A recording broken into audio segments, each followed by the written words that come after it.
talking about. Nice. It's crazy, man. You know, it's a crazy life. It's a carnival. Segue into Carnival. So this is my background. If you don't have this album yet, why are you watching this? You need to get downloading the Carnival album. I'm just going to turn it over to you, Scott. Why did you spell it with a K? What's Oh, happened? I have no idea. I just want to do something different. It's just, it's inspired by, my many visits to the LA County Fair with my daughter. You know, I'm a big fan. I mean, I love Disneyland. Disneyland's fun, but the fair is way more whack, you know. So it's just crazy, all kinds of weird shit, weird food, weird people. I love it. It's fun. It really did me a favor because when I mixed the Dr. He album, he brought some gear out that helped me sort of stereoize the guitar, and everybody was into that back then. I'm not into that anymore because it's to me it's a little bit of a dated sound. It's where you put the dry guitar in the middle, and then you might put like about 20 milliseconds on the left and 30 milliseconds on the right, and just bring that delayed guitar up just a little bit, enough to make it sound stereo, and it does widen the sound of the instrument. But in a way, in my opinion, uh, I'm not into doing that as much anymore because it sounds too much like an effect to me. So I would rather put the guitar in one side and other stuff in the other side, because the guitar is a mono instrument. So, and somehow to me it sounds bigger when you just put it in either the left or the right speaker, a little over to the left or the right. It sounds more like a real guitar, and you get a fatter tone from it. But when I do have songs, like even on the Carnival album, I believe there's one song, I can't remember which one it is, but the guitar, there's not a lot of layering going on. The guitar is pretty much by itself. And I did use that Holsworth technique of little bit of left, little bit of delay on the left, another amount of delay on the right, and just bringing that delay up until the guitar sounds stereo and wide. And on that tune, it felt like it worked. So it doesn't work on every tune. It just depends on the music. But it is a cool recording technique. Huh. Another one that Stevie Ray Vaughan used on, or I don't know if Stevie had anything to do with it, but his engineers did, on Texas Flood. You'll hear that the guitar on the left is really in your face, and the guitar on the right is about 10, 20 milliseconds behind. So you get this kind of really wide stereo effect, and that also can be a little distracting because some notes, anytime you do that, you're going to have frequencies that pop out either on the left or the right. And and it's like sometimes I feel like, where's Stevie? Is he over there? Is he over there? Wait, now Texas Flood, is that's not a song on the album? No, that's the song, that's the album, the whole album they did it. Oh, of course. Sorry. Yeah, the whole album is like that. What I did on a song called Devil Boy on my Well to the Bone album is I recorded two amps at once. I recorded, and Osnoy does this a lot. I recorded a 4x12 cabinet with one microphone on the left side and a Fender amp. It was a Marshall with a 4x12 on the left and a Fender with a 4x10 on the right. So, and recorded the solo with both those amps going totally split hard left and right. And it's a really interesting tone, but again, it sounds a little bit effecty because some notes favor the 4x10 cabinet and they pop out a little bit more, and then some notes favor the 4x12 cabinet, they pop a little more on the left, and it's sort of like, where's Scott? He's over here, now he's over here, now he's over here, now he's over here. It's a little distracting in a way, but I'm not sorry I did it. It kind of fits the tune, but it's weird, and some of those little effects that you do when you're mixing or when you're recording, they end up sounding dated later, or maybe you don't like them later, but at the time you just want to try something new. And everything I do is an experiment, because and on this new album too, everything I do is it's like, let's try this and see if it works. I want to go into that, but I have to ask, were you what kind of mic were you using on the Marshall Fender combo, and Both 57s, both 57s. where on the speaker I'm sorry, what?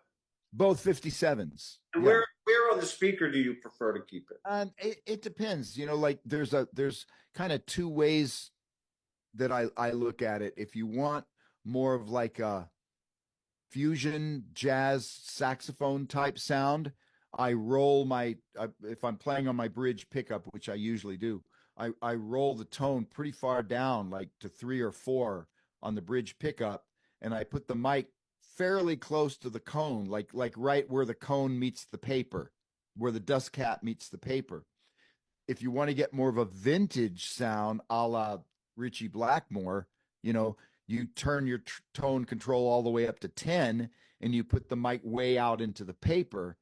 And that gives you more of that deep purple, throaty, mid range type of tone, Well, that sounds way more vintage. So, you can go either way depending on the music. It all depends on what the tune needs. so with Lena playing, that opens you up for more solo. I would imagine you can.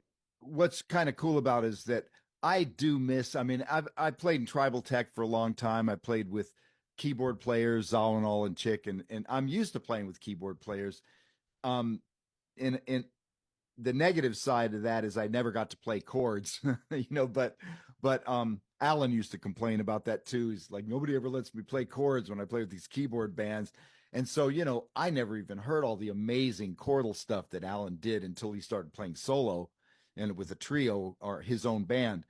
And when I started playing trio, I mean, I know it definitely made me a better guitar player because I had to play more, I had to do more and stuff like that.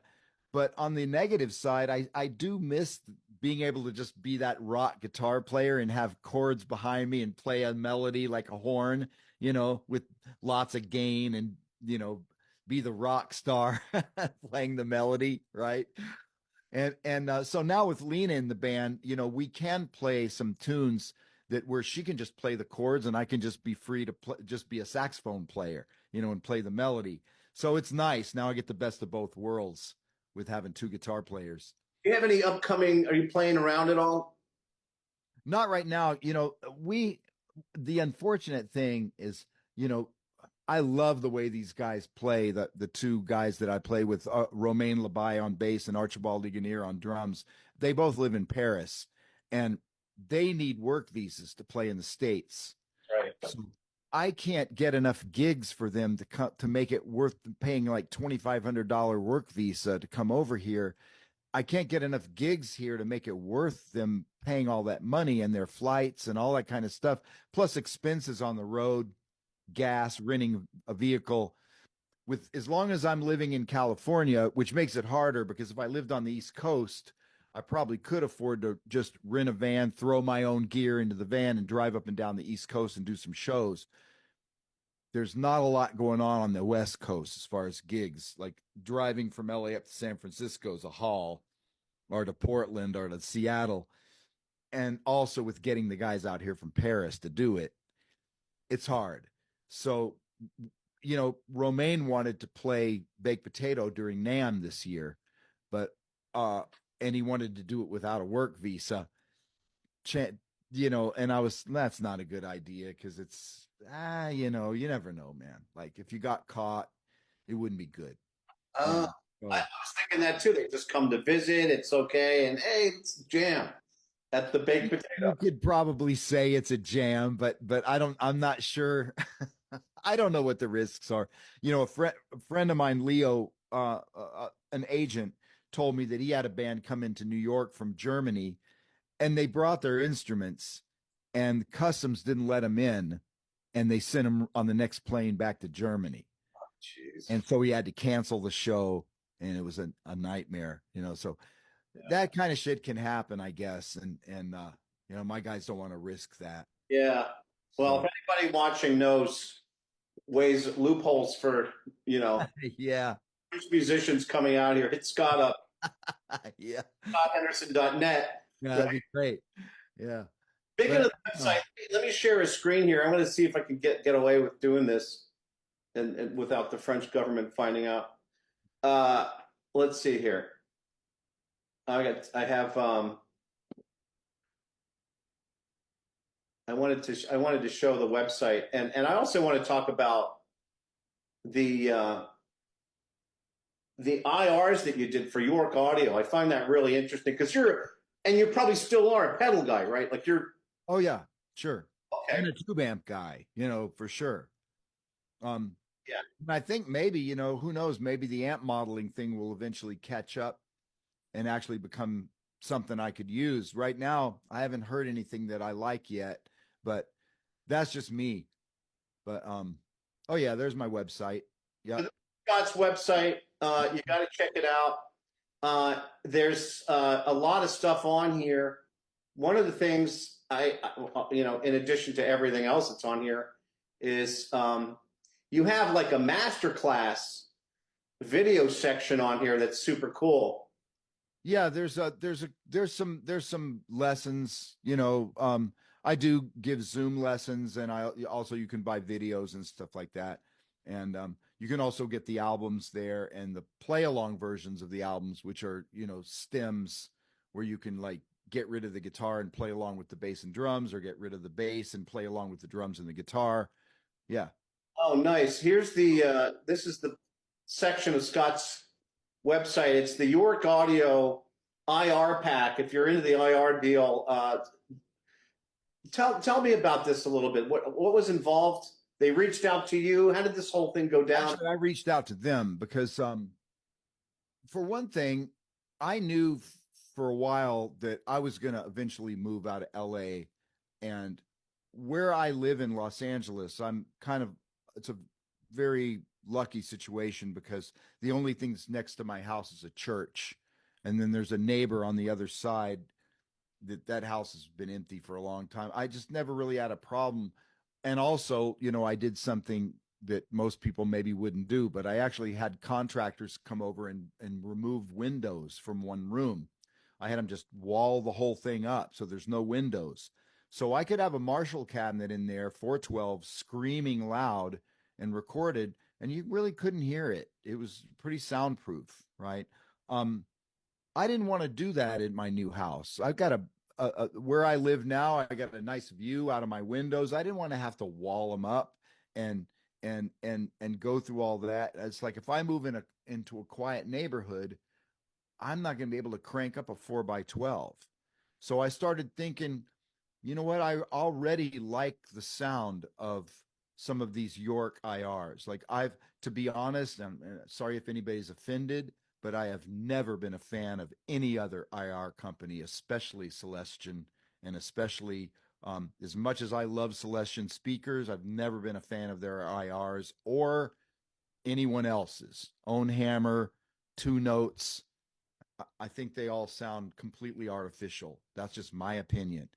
York's IR sound real. He knows how to do it. It's like a whole different ball game with him. So I thought even his best 4x12 is, as much as it sounds like a real cabinet, it's not my tone. It's not my speaker cabinet mic'd in my room.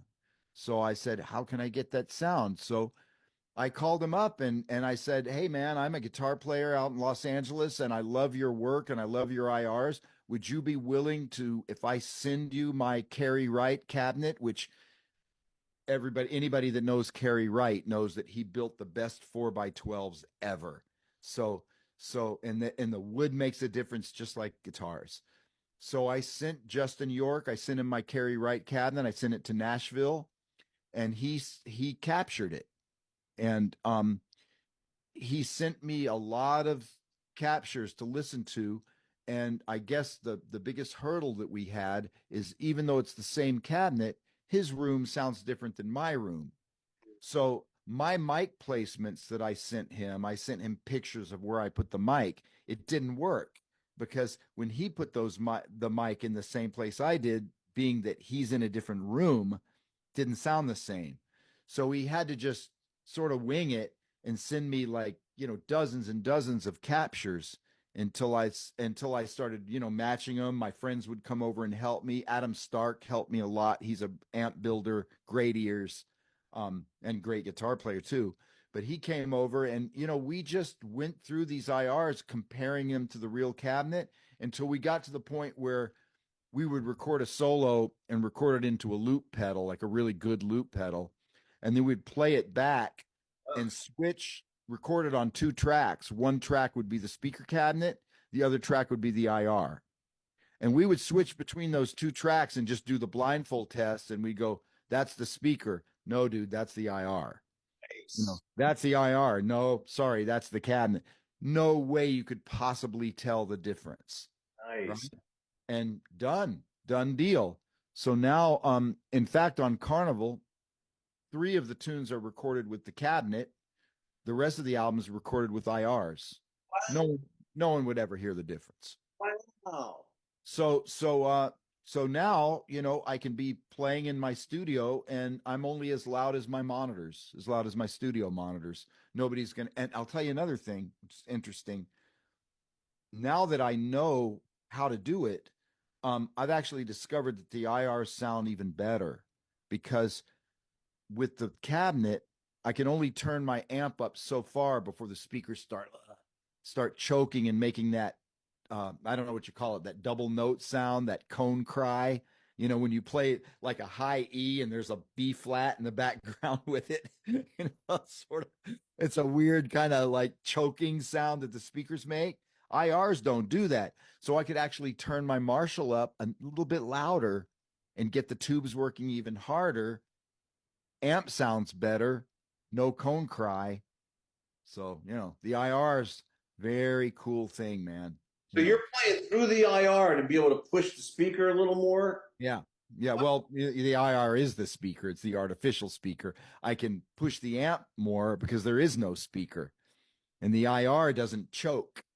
So are you doing that on the road too? Are you going through? No. I got to have that speaker cabinet behind me on the road because feedback and all that kind of stuff, it's, I have heard of people doing it. I've seen people do it, but if you're going to just completely blow off your amp and use some kind of modeling technology or IRs on the road, you're going to be hearing yourself through front wedges, through monitors. Yeah.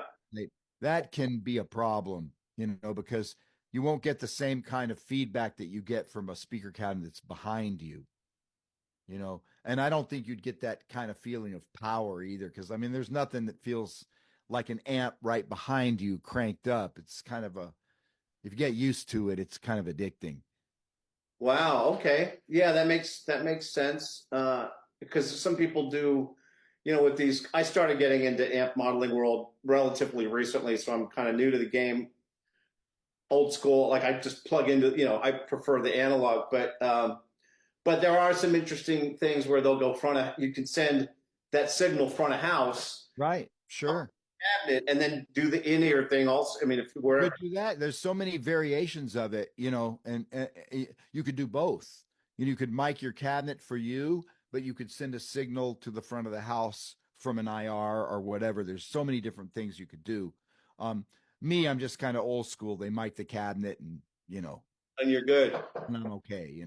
Earlier, you were talking about tone and like you being a little to the right and still having that dry signal, which you prefer over the sound that you're not too crazy about with the more of the spreader kind of tone. And with that, it's almost reminding me of the wet, dry, wet thing where your center is dry and you can throw the effects far left and right.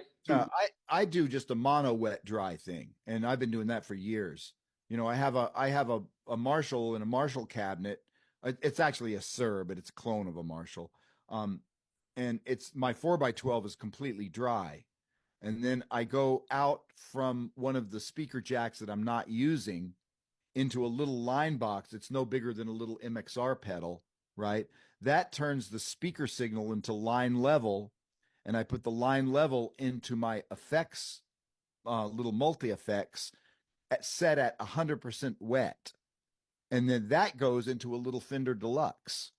So all my wet is in the Fender, is in the little Deluxe, and the dry is all in the 4x12 cabinet.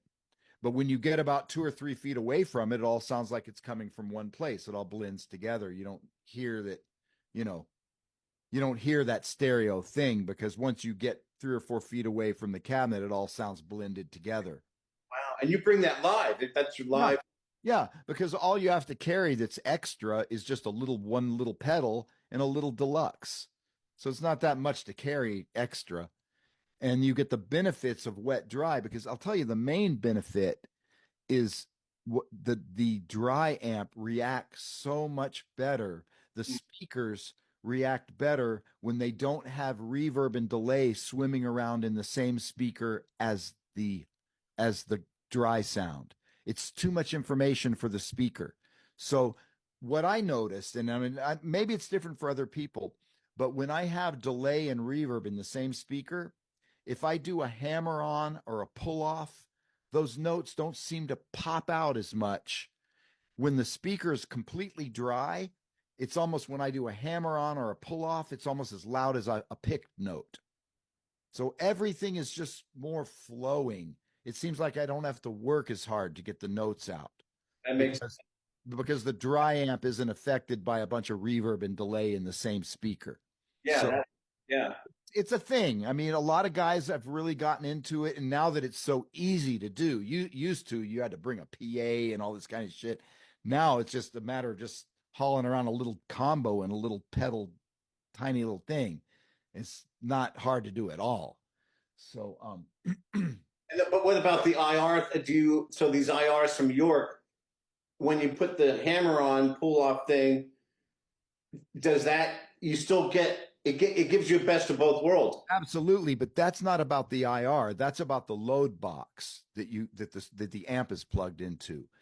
What I'm using is a SUR reactive load, and that's the box that is fooling the amp into thinking it's running a speaker cabinet, right? It's about this big, it's heavy as hell, and that sits on top of the amp. It's got a bunch of wires and, stuff in it, like whatever those, wrapped around wires, like big transformer, whatever. It's taking all the juice from the amp, all the wattage from the amp. And the beauty of the load box is when they say reactive load, which means it's reacting to your picking. So when you pick soft, you can pick so soft that you almost can't hear the note. You pick loud and it's louder than hell. So that's what a speaker does. So that load box is essentially giving you the same dynamics that a speaker gives you, right? But of course, if you listen to what the load box sounds like, it sounds all fizzy and it sounds like shit. But then you take that horrible fizzy signal and plug it into your plug-in, which is hosting the IR, and then that makes it into the sound of a real speaker. So it's you're actually using two things to make that sound. You're using the reactive load box to turn it into a sound that the IR hears, and then the IR is your digital speaker, and that gives you the tone. Okay, so this isn't for a live setting. No, this is for studio. Wow. Well, that I have some homework to do. Then I need to check out what did you call it again? A Reactive load. It's a SUR reactive load. There's other companies that make them too. I believe the same company that makes the Axe effects. Who is that? What's that? Fractal Audio. Fractal Audio also makes a load box. It's supposed to be pretty good. I've never tried it, but they say it's really great. Wow, that's so cool. They make one. SUR makes one. I've always used the SUR when I'm always really happy with it. Because your live setting, so you're in a okay, forget. So the load box. I'll have to do some homework. That's super cool. That's only for the studio. Yeah. Live, I'm just using an amp like everybody else, just an amp and a speaker cabinet. You go to an amp and then you're pulling out from the amp into the load box and sending that to the computer where the IR is. The IRs live in the computer as plugins. Yeah. There's an IR player. I use this IR player called Mix IR. It's a good IR player because it can play very long samples. Like it can play 8 seconds of samples. So it could even play a reverb.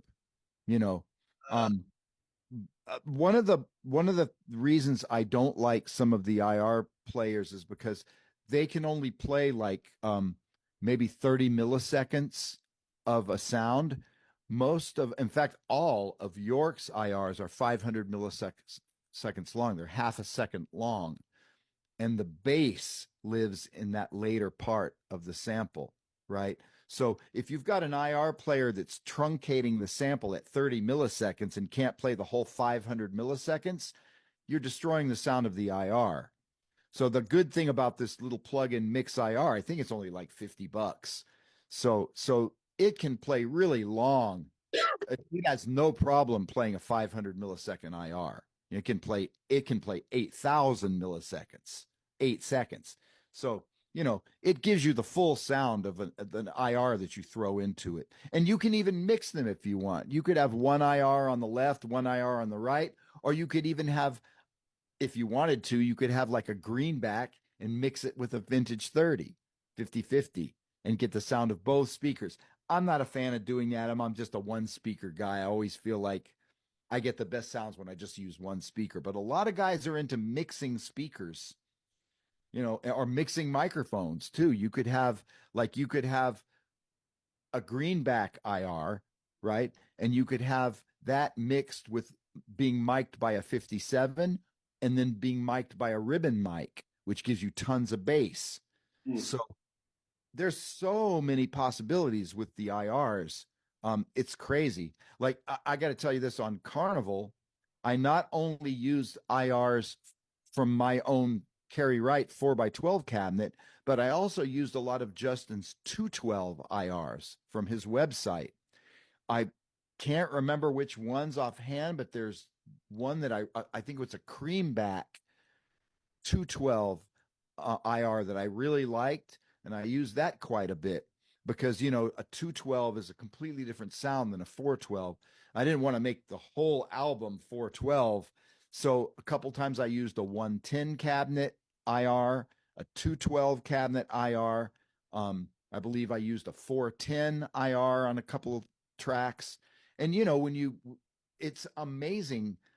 You can use the same amp, same pedal, but when you change the IR, especially if it's a different speaker configuration, 10s or 12s or 212s, the whole tone, the spectrum of the sound really changes a lot.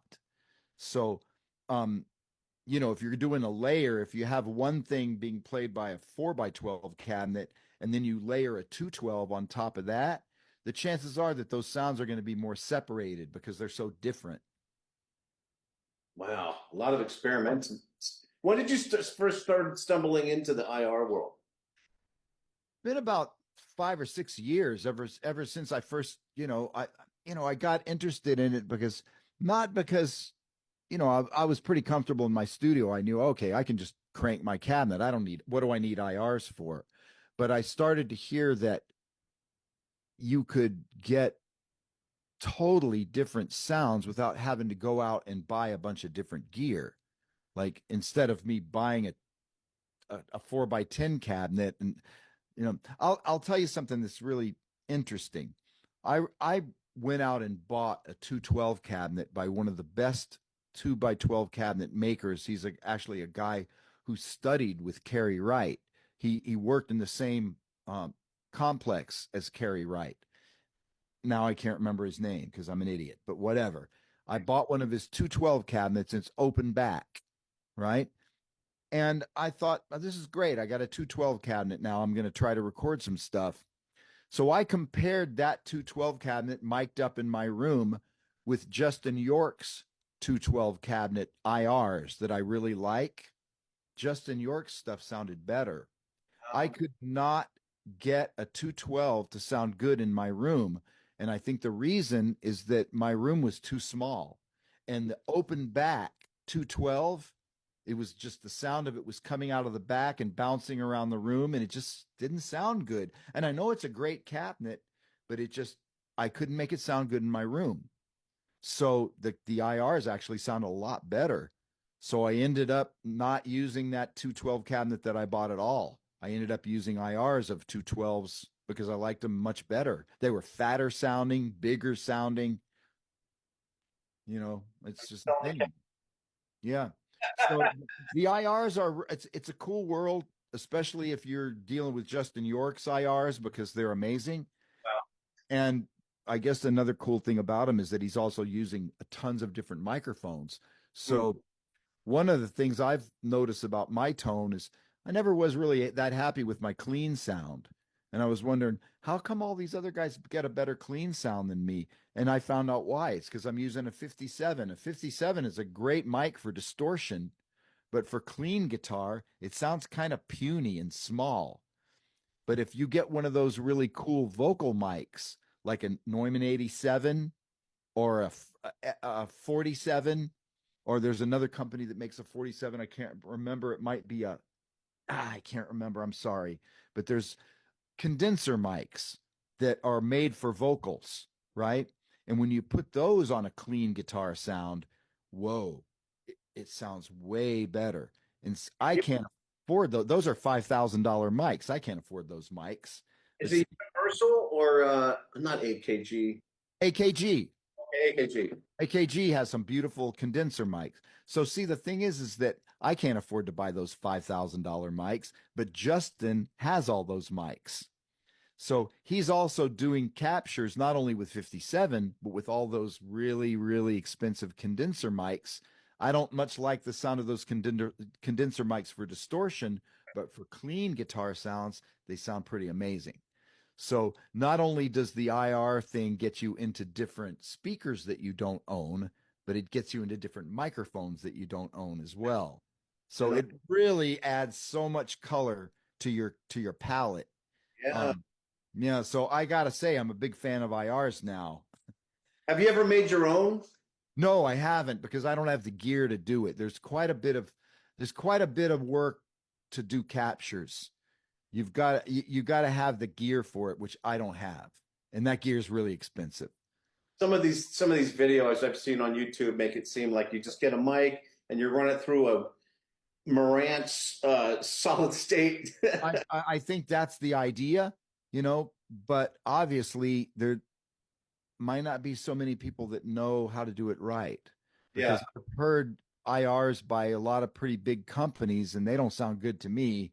When I compare them to Justin's sound 10 times better. And I'm going, why is that?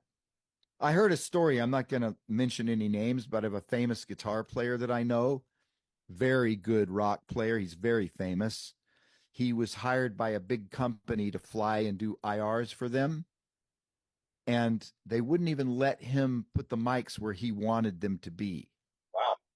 Oh And wow. I'm like, you're hiring this major talent to come out and help you with IRs, and you're not letting him be the one who decides where the mic should go, then I'd say you guys are fucking idiots.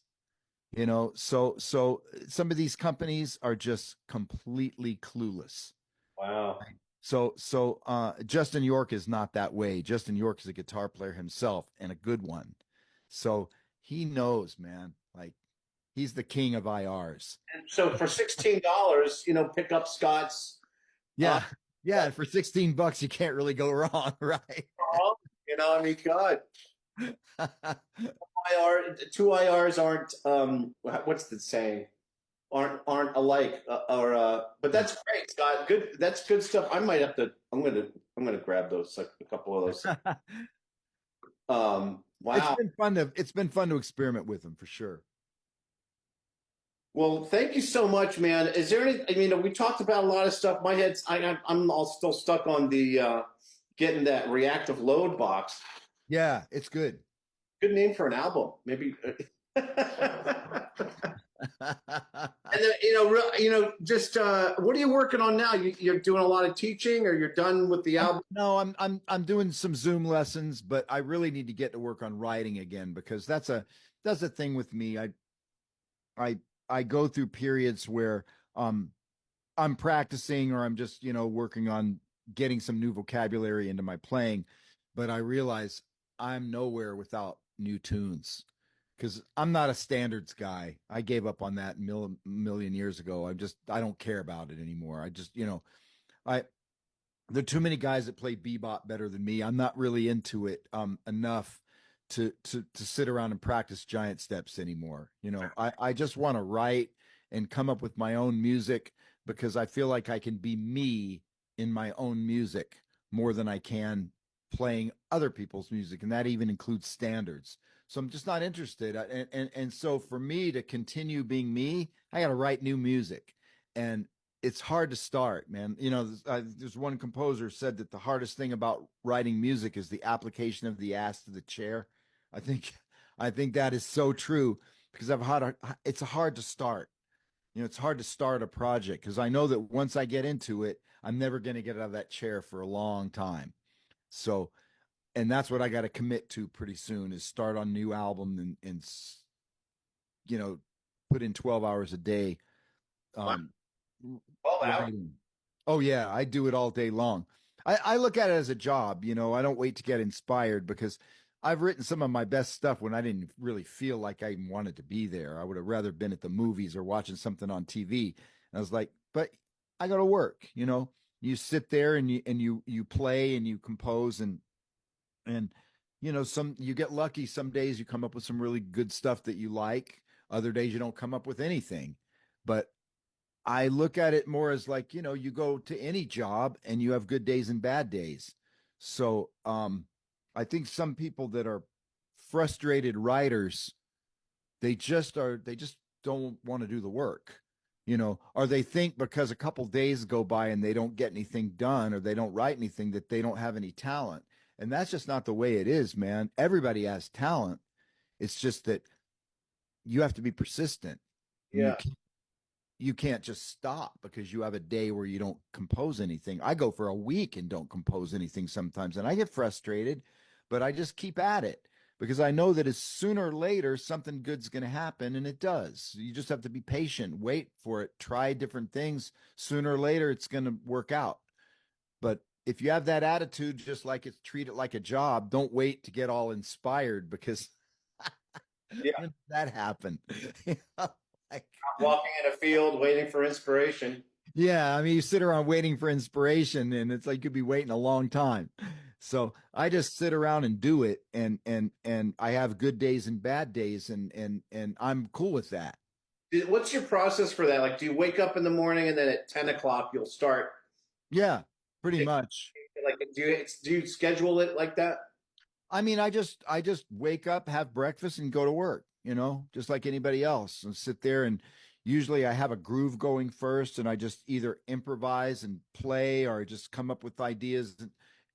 I really like to write in real time because, a lot of people you can it's not necessarily a terrible thing to do sometimes because sometimes you have to make a decision, but sometimes when you sit around for hours going, should it be this or should it be that, and you got to realize that that hour you just spent deciding on something, that's going to be going by in a millisecond in real time when people listen to it.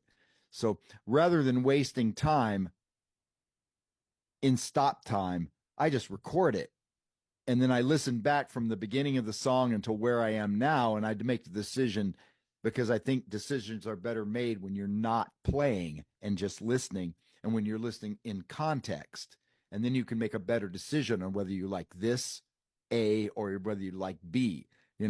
So kind of like that. You just kind of look at it in a way like a painting, only that painting is unraveling in real time instead of just at one viewing, Yeah. right?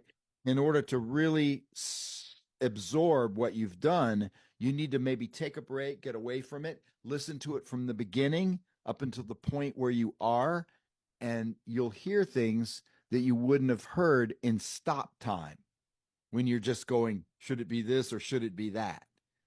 That's not a really good place to be. So the more music I can write in real time, usually the more organic it is and the more it feels right to me.